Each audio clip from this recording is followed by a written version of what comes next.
உறவுகள் அனைவருக்கும் வணக்கம். எல்லாரும் எப்படி இருக்கீங்க? நான் நல்லா இருக்கேன். நீங்க நல்லா இருக்கீங்களா? நான் இப்போ இங்க பேச வந்தது பாலியல் வன்கொடுமை அந்த மாதிரி அந்த விஷயத்த பத்தி தான் பேச வந்திருக்கேன். என்ன நடக்குது நம்ம நாட்டிலனே தெரியல. டெய்லி ஒரு நியூஸ் வந்துக்கிட்டே தான் இருக்கு. சின்ன பிள்ளைங்க 9 மாச குழந்தையிலேருந்து 65 வயசு பாட்டி வரைக்கும் பாலியல் வன்கொடுமை நடக்குது. இதுக்கெல்லாம் முடிவு என்னன்னே தெரியல. நம்ம இப்போ ஸ்கூலுக்கு பிள்ளைங்கள அனுப்பிவிட்டா வீட்டில் நம்ம பாட்டுக்கு நிம்மதியாக இருக்கலாம், பிள்ளைங்க பாதுகாப்பாக இருப்பாங்க, வாத்தியார் டீச்சர் பார்த்துக்கிருவாங்க அப்படின்னு ஒரு நம்பிக்கையில் ஸ்கூலுக்கு அனுப்புகிறோம். அங்கே என்ன நடக்குது? 4ஆம் கிளாஸ் பிள்ளை பாலியல் வன்கொடுமை, 8ஆம் கிளாஸ் பிள்ளை பாலியல் வன்கொடுமை, கர்ப்பம். இப்போ நேற்று பார்த்தீங்கன்னா ட்ரெயினில் ஒரு கர்ப்பிணி பெண் பாலியல் வன்கொடுமை பண்ணி ட்ரெயின்லேருந்து தள்ளி விட்டாங்களாம். கேட்கவே அவ்வளோ கஷ்டமாக இருக்குது. என்ன நடக்குது நம்ம நாட்டில்? பாதுகாப்பே இல்லையா?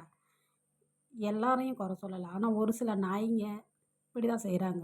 அதுக்கெல்லாம் எப்படி தான் தீர்வு கிடைக்கும்? இதெல்லாம் நம்மளும் கொஞ்சமாச்சும் தட்டி கேட்கணும்ல.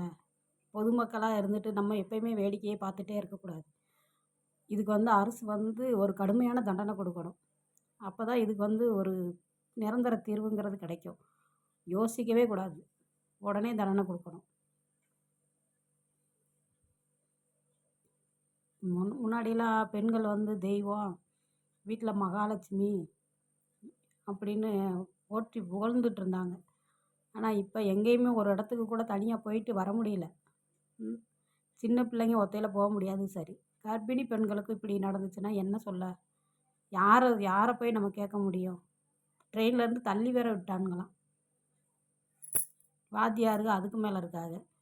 முன்னாடிலாம் அவங்க தான் குரு, தெய்வம், அம்மா அப்பாவுக்கு பிறகு அவங்கள தான் நம்ம சாமியாக கும்பிடணும்லாம் சொல்லி வச்சுருந்தாங்க. இப்போ அங்கே தான் முதல்ல தப்பே நடக்குது.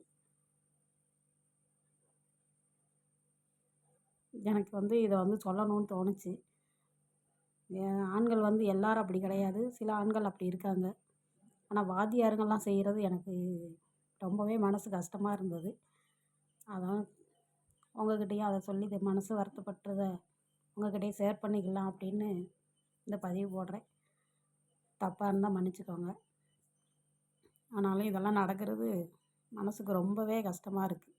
வாத்தியார் பிள்ளைகளுக்கு குருன்னா அவங்க தெய்வத்துக்கு சமம். அவங்களே இந்த மாதிரி செய்யும்போது ஒன்றும் சொல்கிறதுக்கு இல்லை. பாய்.